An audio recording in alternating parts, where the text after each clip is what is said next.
Hi everyone, welcome again to Dami Space, and in today's episode we'll be talking about investment opportunities for beginners. You can call this Investing 101. It is for beginners in the UK.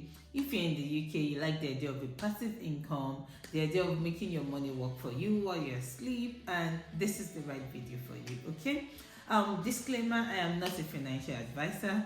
All that will be talked about in this video is everything I've learned in my 2+ years of living in the UK. So I would expect that before you act on it, you make your own research and you read up on everything you can and decide if it's the best option for you. Without talking too much, let's jump right into the video. So I've made some jottings in my notepad here and you'd see me going through it. It's just so I don't miss out any of the points, okay? So the first scheme I'll be talking about is the individual savings account, also known as ISAs. ISAs are operated by the UK government and it is just a way of you making tax-free money. I'm going to explain. At the moment, there are 4 types of ISAs. We have the cash ISAs, innovative finance ISAs, the stocks and shares ISAs, and the lifetime ISA. All of these ISA differ according to what they offer. So you just have to go through them and pick the one that's suitable for you. Anyway, I have a lifetime ISA and I guess that's what I'll be talking on today's episode. The lifetime ISA, like I said, is an opportunity to make tax-free money from the government. So I'm going to start with the sweet part with the lifetime ISA.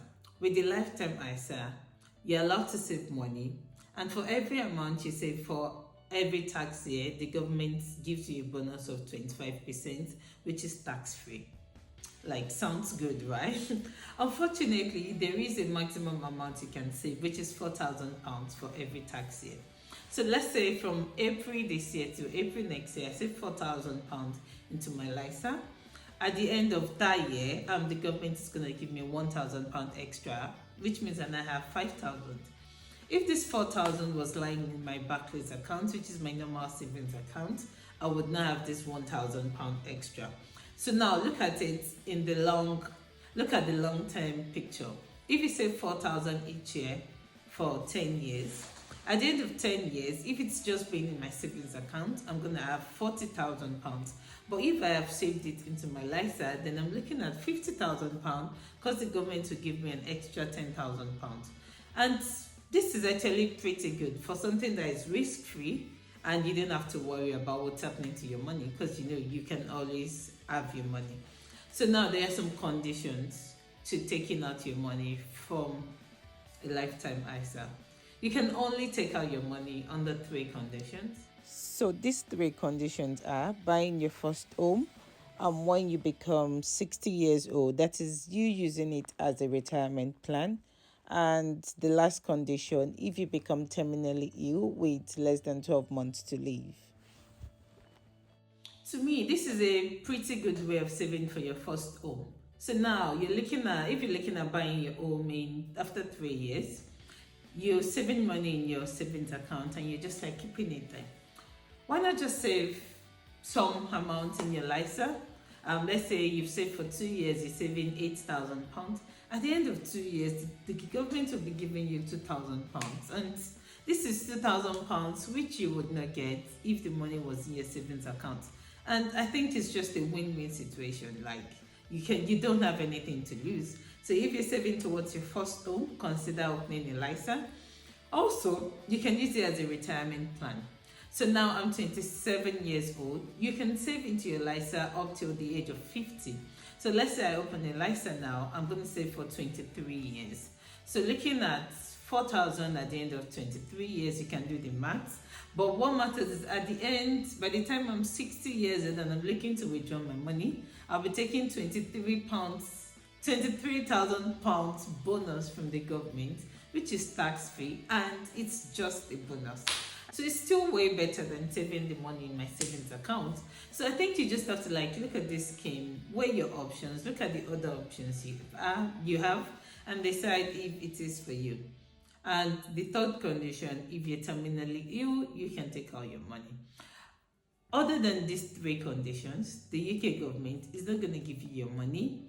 If you try to withdraw your money and you don't fall into these 3 categories, then they're bound to charge you 25% as withdrawal fees.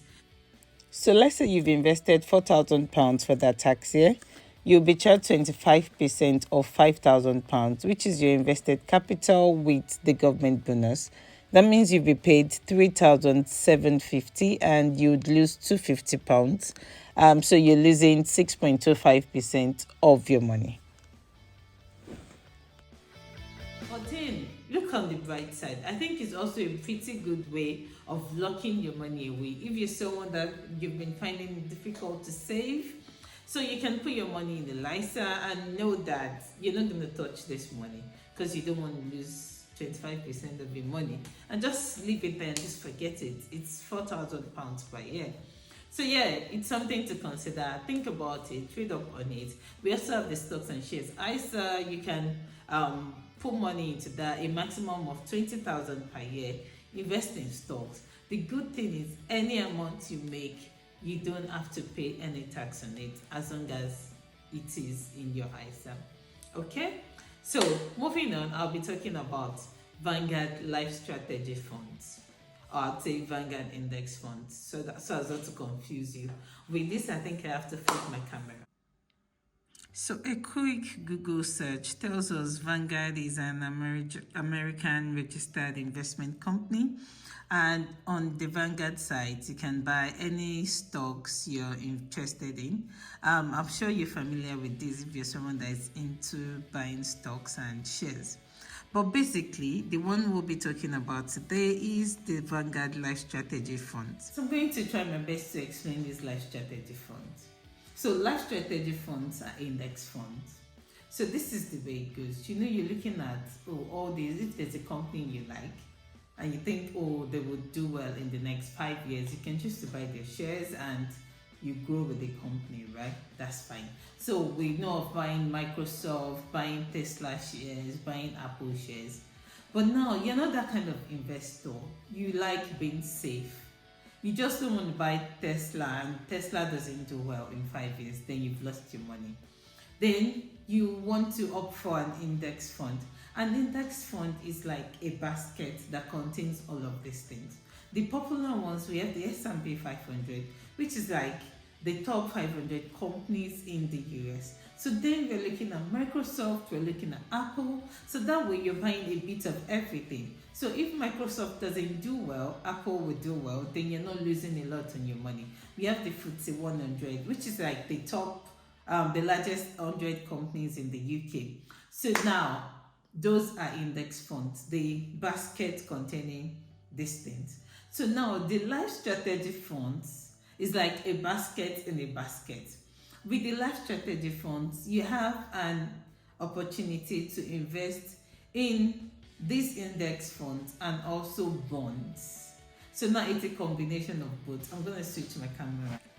So we have the Life Strategy 20% equity fund.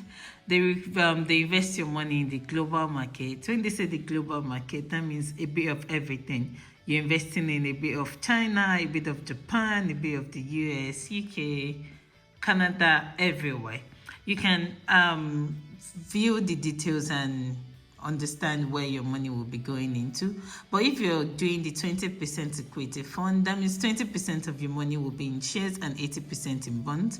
40% means 41% will be in shares and 59% will be in bonds. 60% means 61% will be in shares and 39% will be in bonds. 80% in shares, 20% in bonds. And finally, we have the 100%. 100% in shares and 0% in bonds. So this life strategy fund is very good. If you're someone that is yet to study the market, you don't know this company very well. Of course, before you buy shares, you need to know the companies, know their plan, and see if they would do well. You get what I mean? So if you're someone that you don't know these things and you're just trying to be safe, you can just invest your money in a bit of everything. Of course, you might not make as much as someone that invests in Tesla and Tesla does well in 5 years.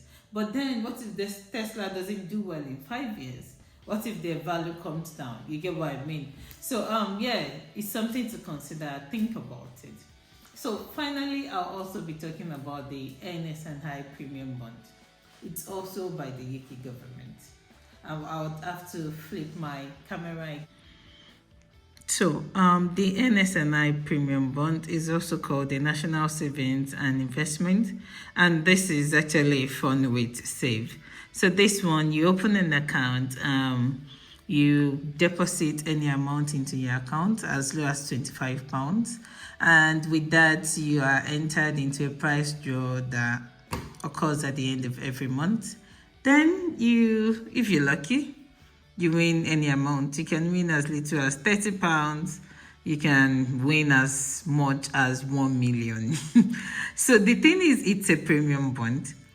The good thing with this one is you can just put any amount. You can put £50 in it, and you might be lucky.